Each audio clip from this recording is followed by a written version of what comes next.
guys, what's going on? It's Ash here coming at you today in Raid Shadow Legends. I am joined by my man Skratch, AK-47. Skratch, what's up, bro? How you doing?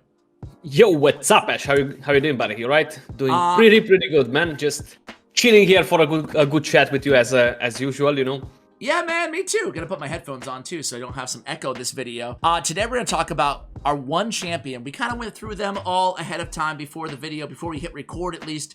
One champion in every faction, one legendary at that we really want to see a buff to. So you ready to get into this, man? Oh, absolutely, man. All right, should we start with the Bannerlords? That's the best place to start. Bannerlords.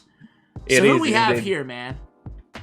Man, here I think like the so-called lucky champion is the most unlucky one out of all of them, and we gotta pick him, you know, like Cillian. I feel like out of all the champions, he brings almost nothing to the table. No matter where you wanna use him in the game, you know, compared to the rest of them. He was a fragment summon, or was he a fusion? He was a fusion, right? Yeah, I think it was still a classic fusion. Like, he was an easier one. Was it one, last year on St. Patrick's, I think? Yeah, he was a St. Patrick's Day fusion. If I remember correctly, it was like the same epic being used to fuse him. I might be wrong there. But either way, yeah, man, I mean, some people think he's not that bad, but I'm with you, bro. Like, he's different, but that doesn't mean good, right? So how would you buff this dude? Exactly, like a lot of people think he's not bad just because they don't have many other options to try out of the faction and use him in faction wars. So when you don't have many options to try around, yeah, you're gonna be like, that champion is not that bad because it helped me, and I totally agree with it. It helped you, it's fine, but if you compare all the champions around, you will find something wrong about them, you know. So I'd rather have so many of these epics in Bannerlords. Bannerlords has a really good crop of epics, you know. So for Cillian, what would we do to fix him? I would definitely give him a bit of more HP overall, and then 13K. He's only single target everywhere, you know, like single target, place a stun, single target, do this. I feel like he needs an AoE. If his main purpose is to deal damage, right, he has a couple of debuffs here, but nothing like out of the ordinary, and again, they're single target as well. And then is a super low chance of placing a debuff on all the other enemies, you know. So I feel like they kind of have to bring it a bit in line here, make something AoE on one of his skills, you know. The cooldowns are not that bad on a 3-turn cooldown, each of the skills. His passive as well, maybe just put 2 of the following buffs rather than just one random, you know, like make it a bit more direct on what exactly he's gonna get out of it, you know, like is he actually gonna benefit out of the buff he's gonna get? Like, we have increased crit rate. You're already gonna probably build him with full crit rate if you wanna go for damage on him, so I feel like that should just get removed and give him increased speed instead of it, for example, you know. Yeah, I mean, I totally agree with you. Even this, like, inflict miss... I mean, he's a champion that, to me, is so niche that you could almost give him, like, a hegemon, like, this champion always goes first ability, and he still wouldn't be broken, you know? I think that probably, know, right? You know? Or make it, like, he has a 50% chance of always going first or something like that. That way you could be like, okay, that's kind of cool. It plays to the luck factor. I don't know, because they clearly want him to be an arena champion, right? I mean, or faction wars. Yeah. You guys let us know if you have any good ideas for Cillian the Lucky. Hi, Elves. We both agreed on almost all of these, but we agreed on Pixniel here, right? Absolutely, yeah, Pixniel, yeah. I mean, Rowan is bad, but Pixniel, she's much worse than him, so, like, she did so many books, I would definitely knock that down. I know they've never done that before to reduce the amount of books. They'll never do that, Skratch. But we must confront the reality that nothing in our solar system can help us. 18 books for one champion, like, seriously? Yeah, that's really bad, Crazy. Man. And even 3 on the passive. Good God.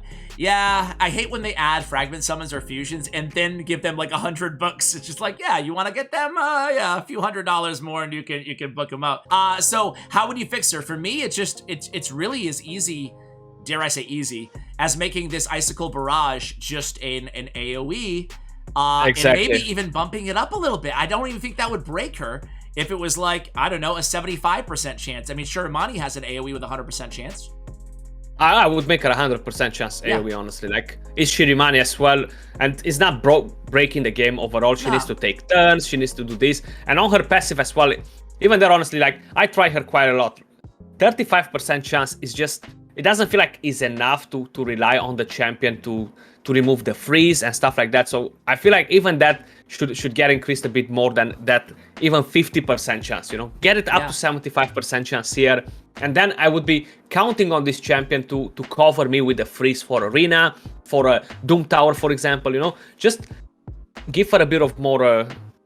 yeah, more free advantage synergy, right? If she's a freeze champion, give her like those Tormund changing abilities, the Durgo the Augur freeze ability. Give me something, I've got nothing. Right now, she's like, the passive, I agree. It doesn't even really make sense that much, you know? I'm just not a fan, unfortunately, of this champion, but I hope they buff her. Her A2 is solid at least. Increased defense and continuous heal on a 3-turn cooldown, then attacks all enemies under freeze. I mean, again, if it was 100% freeze landing on her A3, it would be a really good second ability to go into, you know? Exactly, so, yeah. Yeah. All right, we're in agreement there. Yeah, let me know, guys, if we miss any champions that you would really love to see a buff to as well as we move along here. Sacred Order, we have, this was the easy one, man, because we both looked at it. I know, right? Like, they're all... Is that guy. Is that guy. Like, they're all really good. But then we saw Arrow, and we're like, Except that guy, because I was actually thinking like, okay, here we're gonna be in trouble. We have no one to pick. But then I saw him there in the crowd, you know, and I was like, I pointed at him. Who's the guy in the red cape? Arrow. Exactly. Another uninteresting single target damage dealer. There are a dime a dozen in the game. He doesn't feel very legendary. He is fast, which is kind of nice. Makes him a little bit unique, semi-fast. But yeah, man, I mean, steals buff from a target, hits them moderately hard. Is that enough anymore to be a legendary champion? No, it's not, you know? Need to add, I almost want to see him, give him a pure ignore, like build in ignore shield, ignore increased defense, kind of like we're seeing from new champions. Give him a little bit more versatility. Even if he's a shield breaking champion, maybe if you can one-shot somebody with a shield, you can sub him in as a niche champion in the arena. What else do you think we could do with this dude? I mean, do you give him an AoE and totally change his kit? Not necessarily. I would actually debuff? play him a bit differently. I would actually give him extra turns on killing targets. Like, he has the A2, attacks one enemy 3 times, 30% chance extra crit, right? And then 50% chance to ignore the defense, right? Which, I'm still confused a bit here, I'm not gonna lie. He has a 50% chance to ignore defense, or he ignores 50% defense. I'm so confused with this wording sometimes that they're doing. I gotta check this with Platinum actually, but I would give him extra turn for whenever he kills an enemy. Wait, restate your confused question. I want to get a better sense. So each hit has a 50% to completely ignore defense, I think. That's how I read it. I think so, but then it doesn't really make sense. Like, why would you make it like that? It will be the only champion in the game that has this sort of skill. And yeah, man. So 3 weird, times no? has a 50% chance on every hit. Like, I don't know. But it's that's confusing, how it right? reads. It's like so weird. And that's how I read it, like, it's a 50% chance, yeah. That's why I find it a bit odd, you know. I would give him an extra turn to move from skill to skill somehow. I don't know. I would make him a bit differently fun, yeah. Kind of give him a little crew Traxa, right? So on her A2, boom, goes into maybe a multi-hitting another ability after that. So after his and I would make the A1 multi-hit at least 2 times as well. Maybe use him in the Fire Knight or somewhere else. Yeah, right? Like make him into like a Force Affinity with a little bit ignore defense crew Traxa or something like that, you know? Not as good maybe, but I don't know. Right now, he's just redundant, right? Exactly. Completely redundant, yeah. All right, so moving on to Barbarians. Now, this one was a little bit tougher, I think. I don't own Yakarl, but he's our choice, right? Yeah, he kind of is like, considering that he's a void on top of legendary as well, right? A lot of people tend to get disappointed with the champion. He's not utterly trash to say like this, but compared with the rest of the champions we have in this faction, I feel like he's the worst out of the faction as well, you know? Like, for the rest of the champions, you'll find they use Elder Skark, you have what to do with him. Kantra as well, she's pretty good, all the debuffs she brings and stuff. But then Yakarl is the freeze. It's so complex for him to get from a hit and land the freeze. He has the chance to steal Thermiter as well, and all the rest of the things. Attacks one enemy 3 times. If the target is under a freeze, removes the debuff after attacking. So a lot of stuff happening there, which is very situational in order to happen, you know? Yeah, I agree. His whole kit is full of situational, and I hate that, you know, especially on a Void Legendary champion. So how can we make him good? His Blizzard Rider's A2, I heard it hits incredibly hard. So that's good, pretty good, actually, yeah. Yeah, it has I think a 6 multiplier on that, so that's solid. And the Terminator Steel as well, so that ability's good. It's just the rest of the kit doesn't make a ton of sense. And I hate that if it's under freeze debuff, blah, blah, blah, blah, blah. Will also attack all enemies except the initial target after the 3rd hit. Jeez. Glaciate, for me, has really weak multiplier. I think it's like a 1.8 or a 2. I think they just make this a double hitting AoE attack with a small chance at freeze, right? Just reworking it. Something like that. Yeah, I think the whole thing will need a bit of a rework, honestly. It's kind of hard to say how I would buff him from looking at this skill right here, you know. I think I would completely rework it overall. But the rest, I really like the A2. I like that part. The passive is not bad at all either. No. But then it kind of goes a bit bad here in the A3, you know. Indeed. Like, yeah. What is this champion trying to be? You know, it's kind of like so situational and kind of like Pixiel, man. Like, he's here in the frozen tundra, but he's not doing much with freeze, you know. Who can say where the road goes, where the day... Their main idea was to kind of pair these champions. Even now I remember, guys, you should try them together. I was like, yeah, wait till I get both of them together on my account, and then I'll try them. No big deal, exactly. Yeah. Okay, so let's hear your ideas for a buff for your Carl. Moving on to Ogren. This one, we talked about Shamrock a little bit, but then we decided to go with Warmother. Poor Warmother. Shamrock, I don't know, man. Like, he has an AoE decreased speed. He's not the best champion in the world, but he's not the worst, you know? AoE decreased speed, he's fast. 111 speed on this dude, you know? Brings a lot to the table.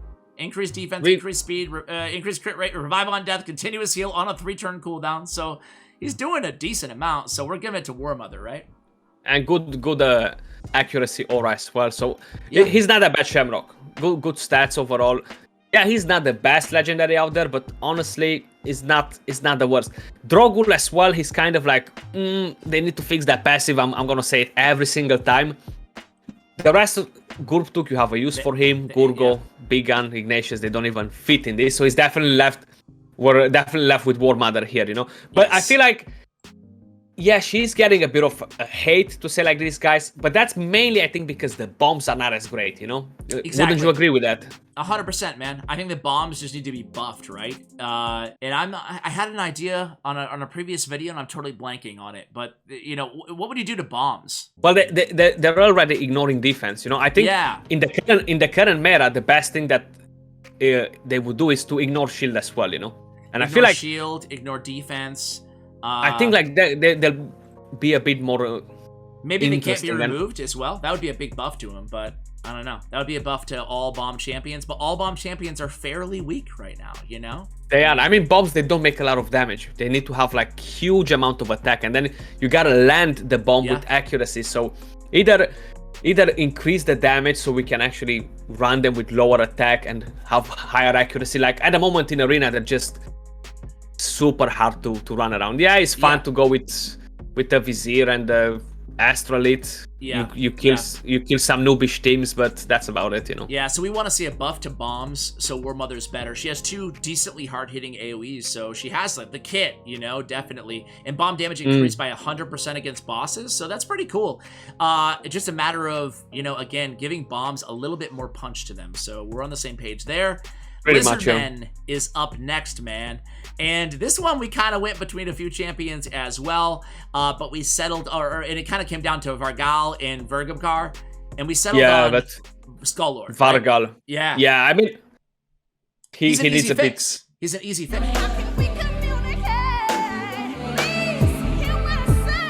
You know, unlike some of these other champions where we're like, I don't even know where to start with these champions. But, you know, we can make the provoke an AoE on his A2. Granted, it is a 2-turn cooldown, but, you know, it is what it is. And then on the A3, though, this could easily be a 3-turn cooldown, right? An AoE decrease attack. There's no reason for it to be a 4-turn, not on a legendary champion. His base stats so many are OP. picks that they have it. Yeah. Base stats are amazing, actually, Crazy good HP, defense, speed, everything in stats. Not every champion in the game, like, we're not saying this, obviously, in this video. Not every champion in the game has to be amazing, right? No, but yeah, usable champions, especially, like Skull-Lord, usable is the key, right? So, like, if you need an AoE decreased defense champion on a 3-turn cooldown, like, he could serve that role. And he has great base stats, so throw him in a shield set. You could do worse, you know? So we'd like to see a little buff to him. Skinwalkers is up next. Who do we have here? Skratch. I'm kind of like left with Warchief here. I know he's good for the Doom Tower on that boss, but that's about it. Now, Norok, he's decent. You might be getting some utility out of it. Yeah. I still feel like Warchief, he needs a bit more. Like if would be to compare him with the Umbral Enchantress, for example, right? She has AoE provoke for 2 turns, right? And that's an epic champion. Yep. And the Can we AoE get a block bit buffs, more too on a 3-turn? You know, not that we use it, but her A2 is solid. Exactly. I am using it for Faction Wars, actually. It's so good on stage true. 21. But That's true. That's true. Yeah. So, Warchief, what would we do, man? Would we give him an AoE provoke? I would make... Yeah. AoE provoke, make it on 2-turn cooldown instead of 3-turn. But make it happen. Like, they're epic champions doing it, you know? Like, why wouldn't he do it? Yeah, he has the passive, but then it's just attacks one enemy 3 times. 35% chance to provoke on the A1. Make it 55 at least. And then give him AoE on the second one. If you want him to be the king of provoke, because that's kind of like what it looks like, make him the king of provoke, you know? 100% agreed. 100%. Like, I use him and, like, I dusted him off. I'm sure a lot of people did for the Magma Dragon, as you mentioned. But other than that, I don't know. I'm glad he at least has one use, though. I'm glad he at least has one use in the game. Better than none. Better than none. Exactly. But I agree with you, you know? King of Provoke, give him some more Provoke, right? Okay, so next up, we have Orcs. Now, this that's is a an tough interesting one. Yeah, there's some crappy champions here. We got Grohawk. Oh, man. We got Tila. We got this guy. Nogdar, he kind of snuck in there. It's kind of a sneak attack legendary. Not a lot of people talk about him because he sucks. Why don't you eat some Bosgetti? So who do you want to give it Princess to? Garrug. Yeah. Another one. I know, right? Man, I'm like kind of like, I feel like we talked about Tela, Grohawk. In previous People that videos. are already familiar, how bad they are. Know and they that need a buff. Tila, I hate Tila, man. I'm not a fan of her at all. She's Me HP. neither, yeah. And I have like 3-4 of her, but Well, hey, when they add the turn your dupes into a super powered, you'll have a super powered Tila, man. I think I'll skip it. So Grohawk, I mean, for me, Grohawk, you could just turn this A2 to a 3-turn cooldown. He'd be a little bit better. Change the Lord of War to a 3-turn cooldown with a steel turn beater. He's an easy fix champion to me. But let's talk a little bit about Nogdar, because you weren't not a big fan of this dude. No, I'm not a big fan because he's very situational. Like, but bro, comparing he has with the other 12k champions, HP though, bro. Yeah, he's bringing kind of that like to the table. 200 IQ part of the kit. But the main idea is the other champions, at least one brings me decreased turn meter, decreased speed, continuous heal, HP burn. So they are bringing us something. This champion, on the other hand, it doesn't bring us nothing. It's very niche, you know. Like, yeah, it's fun to use. You put him on a frenzy set, you take him in arena, you start wrecking HP from the enemy team, sacrificing on him, and keep on going like that. But rather than that, he just doesn't bring much. So honestly, here is more than a buff, is more like a rework on the champion, you know, because is eventually just gonna sit in people's vault. The more people they're gonna pull him, they're just gonna drag him, chuck him in the vault, because we do have plenty of single target hitters in the game, but then we have AoE hitters, which again are plenty of them, but they have more use overall, you know, I feel. Yeah, no, I agree with you. This guy is not the guy that you want to pull from a shard, right? Especially a sacred shard. You're going to be like so disappointed. He does a decent amount of damage. I must say his passive is pretty cool. Revives his champion with 50% HP and 50% turn meter when killed if other allies are alive. Yeah, that's a cool. good passive. That's a really cool passive, but you have to have a passive when you have 12k HP, right? You gotta have a passive like that, because he's very squishy. But I agree with you, man. He has attack in all battles, 33%. I don't know, like, he's on the cusp of being usable, but he's just not. I mean, you can't just take a trash champion and throw a 50% HP revival and turn meter and say he's a beast, you know? So I'm in agreement with you. I'd love to see something a little bit more. Even this on a 3-turn cooldown would be, on Gore Feast would be good. So, and why does it scale on attack and HP when he has 12k HP? It's kind of following the same thing like Rotos, you know. He does have huge amount of attack, like almost 1.7k, but it's just very niche. How I said, like in real life, to say like this, you just won't have a use for the champion. Basically, yes, that's kind of how it stands with the kit he has at the moment, you know. We will not belabor the point. Let's go on to Demonspawn, and we have a few choices here, man. Who do you want to go with? I'll let you decide. We talked about a couple names. There's a lot of good champions here. Yeah, there are a lot of. So we are kind of in between Mortu Macabre and Initwi, right? Mortu Macabre, he does block revive. I feel like I feel like both of them, they need a bit of a buff, but Yeah. it's kind of hard to pick in between, so I'll let you pick this one. Okay, well, here's which the one, thing. Which one bothers you most, you know? I've been saying this for a while. I'm just not a fan of secret skills like Sky Piercer and Peril on Baron and Mortem Macabre. I think that I'd rather have these skills on like a 7-turn cooldown than be a secret, you know, than be a secret skill. Even a 6-turn, whatever it may be, whatever the balance would be appropriate. Because Mortem Macabre, you're right, his kit's not trash, man. I mean, like, having an AoE 2-time hitter, I mean, for me, you can make Peril into an unlock, not a secret skill, or you can just make his A2 into a 3-turn cooldown. There's no reason it has to be a 4-turn cooldown, right? You want that block buffs up there, you know, as often as possible. So, I mean, that's my solution for him. We can talk about both champions, I guess. What about you on Mortu? On Morto, I feel like, honestly, I would get rid of the heal reduction part, considering that the current meta in the game is all about swift parry, and it's not gonna go away, right? It's so just gonna can't be resisted. Period. That's it. Exactly. Just cannot be resisted. I have a block buff champion that I can take in arena, block that swift parry on everybody, and just go with it. You know, I feel like that's gonna be a good approach, because swift parry is not gonna go anywhere. It's just gonna spread like cancer. You know, it's gonna be more and more everywhere. Yeah, and then you don't have to build with any accuracy. So that's solid. That's solid. All right, I like that idea too. I mean, make it so it can't be resisted and a 3-turn cooldown. Now we're talking. You don't even touch his passive. And Ithwi is a guy with, is he the highest attack in the game? His base attack, 1729. I remember when I pulled him. I think he's in between him and what's the name of the other one from the Night Revenant? Biceptus. I feel like is Biceptus in between. That high? Yeah. Yeah, I can't remember one of them, but he needs just higher multipliers, especially on the AoE. He has a great kit, like you cannot revive once you kill somebody with this champion, right? Enemy killed by the champion cannot be revived. Yep. He has Leech, attacks one enemy 3 times. Decent multipliers on there, but I feel like attacks all enemies is such a weak hit, man. Like, honestly, that just needs higher multipliers. Like, this champion right here is 100% pure damage dealer. That's his idea. Look at how beastly he looks with that axe. He looks amazing. He should be, right? Yeah. So people he just pull needs to make more damage. With the 1729 attack, and they're like, this guy's gonna hit like an absolute truck. And then No Mercy hits decently hard, but certainly nothing as you would think, you know, from a champion like this. And it's really cool to have, after the Leech buff, to have that AoE Leech on the 3-turn cooldown as well. So his kit's like solid, but you're right. It's just about how hard he hits, which isn't that hard, right? Slightly higher multipliers, yeah, and that would fix him, honestly. Exactly. Like, what sense does it make that he has a built-in block revival that he's not really killing many champions, you know?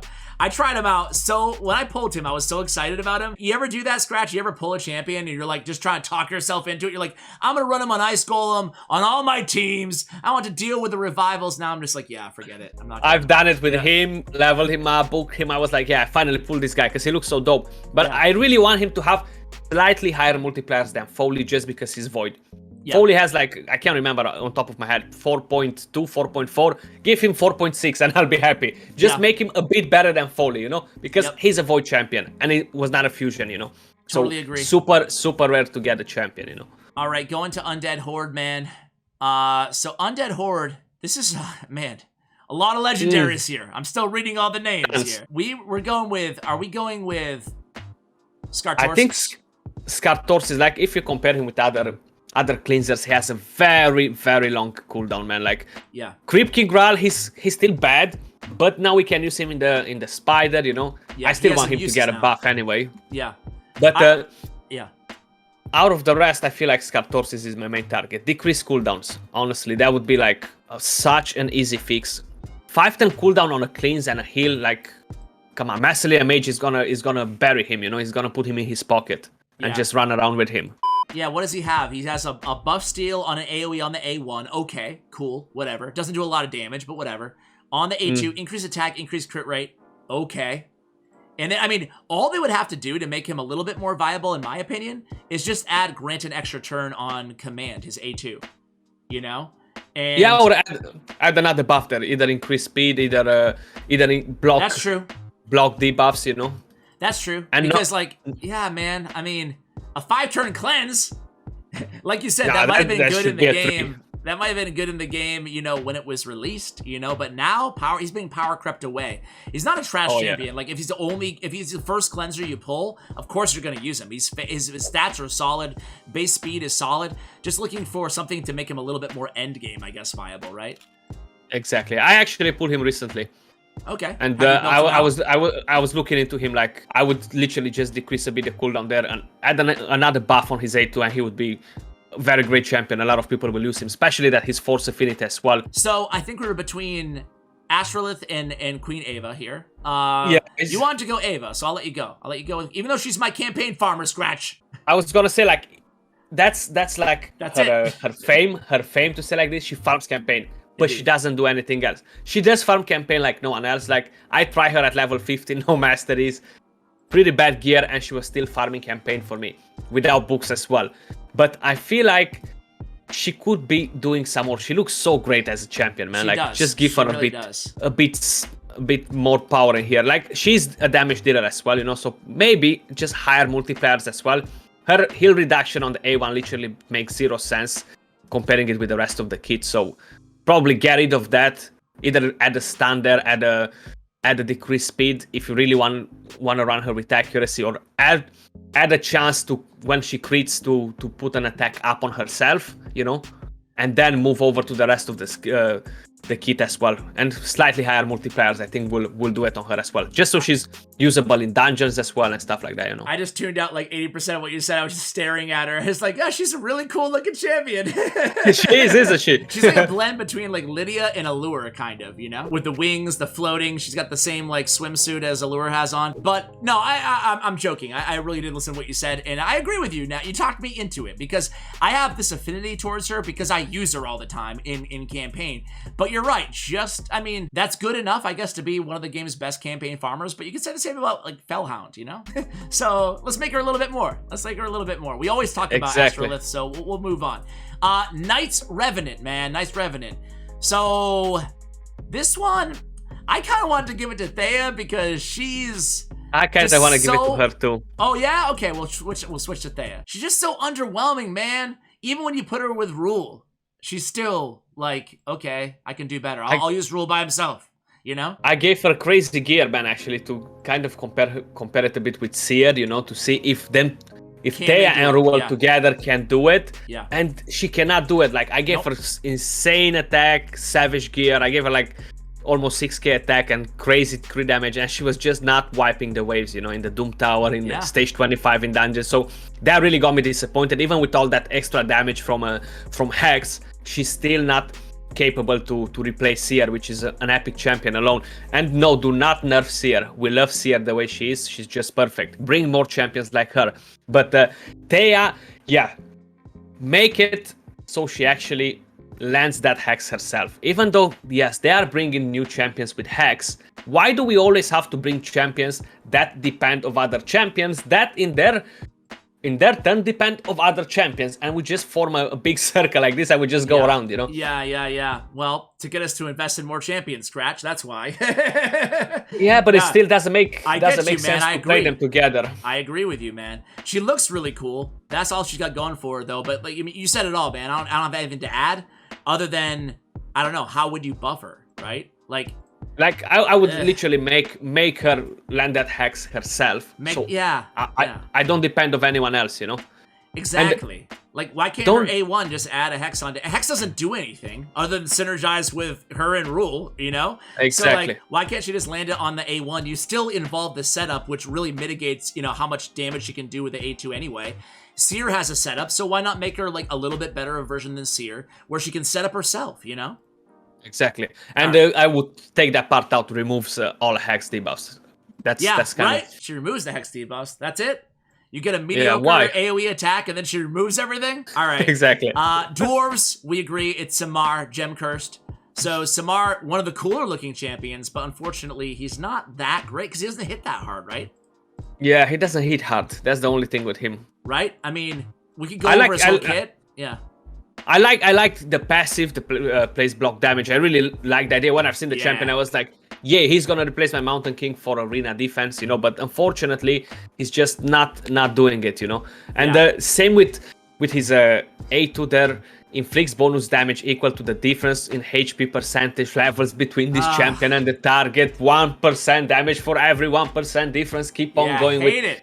niche things like this. Is very complicated to get it up and running, in the terms that it might work sometimes it might not work, and the multipliers are just not throwing it out there for the champion, you know. Yeah, I can see what they're trying to do here, and it's pretty cool, but it didn't land, you know. HP-based champion with not very hard-hitting attacks. Diamond skin, it sounds cool because you read it and you go, place a block damage buff on this champion for 1 turn at the start of each round, and then you're like, oh, 4 turns. It's a 4-turn cooldown too, so it's kind of mitigated there as well. I don't know, he seems like he wants to be kind of an arena specialist with the block damage, like you said, but just not, if he's not killing anybody, then, you know, how great is he going to be?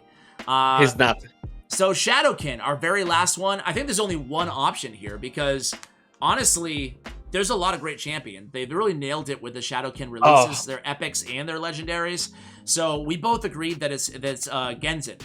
Genzin, yeah, I feel like it's Genzin. I haven't played Noble enough, but just looking at him looks better than Genzin already. Like, he doesn't even have high multipliers, Genzin, either. That's you know, it's not all about multipliers on every champion, it's but not. Like, he does have AoE defense down.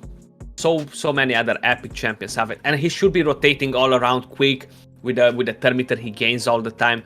But then it sounds so intriguing here. Ignores unkillable and shield. Everybody's like, wow, it's gonna be game changing. But then when you use that skill, it's like, you know, it's like a wet noodle, man.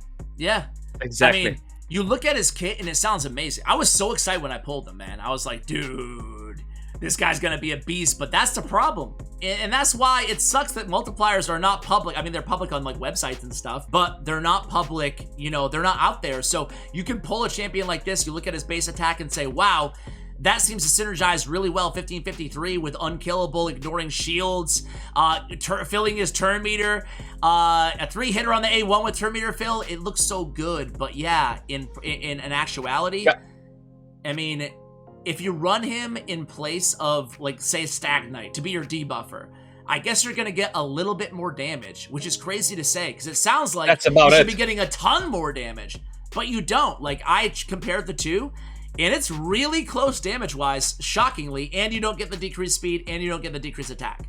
So, exactly. I don't know, I'm comparing him to an epic, and I'd rather have the epic, you know? So, he's one that, you know, to me, you first look at him and you're like, awesome, and then you're like, oh man, I don't know. So, I guess make his multipliers a little bit better, right?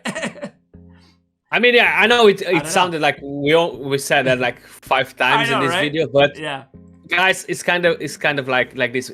You see, legendary attack champion. He only has 1 debuff, right? He needs to kill enemies in order to make the most out of his kit. So then, if the multipliers are low, yes, he does need higher multiplier to actually be usable, the champion, and not just. Yeah, a lot of people use champions, like some of them that we just talked about today, but that doesn't mean that they cannot be better, you know. It's nice to have a bit of a balance, you know, better balance, to say like this, you know. 100%, man. So we're gonna end it there. Another cool thing. Now, I almost didn't say this, but I'm gonna say it. It's probably really, really dumb. But this guy with all the turn meter fill on his A1, on his A2, and on his A3.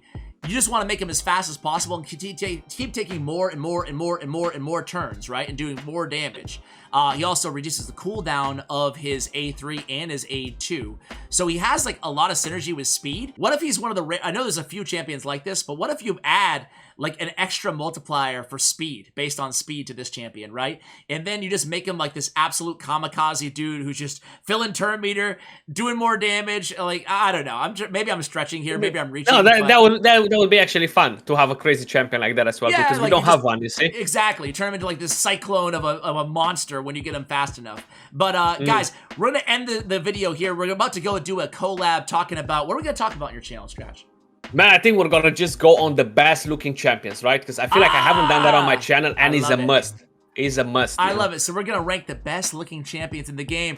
I did that about 6 months ago with Darth on the channel, but there's a lot of new recent additions. So go ahead and check that video out there. Skratch, thanks for coming on, man. Appreciate it. Always, buddy. Have a good one. You too. Guys, go ahead and check out Skratch's channel and our collab. That will be linked in the pinned comment and the description below. Shout out to GFUEL. We have a 30% off GFUEL going on right now. If you use code ASH using the link in the description. Thank you so much for watching, and as always, take care, guys.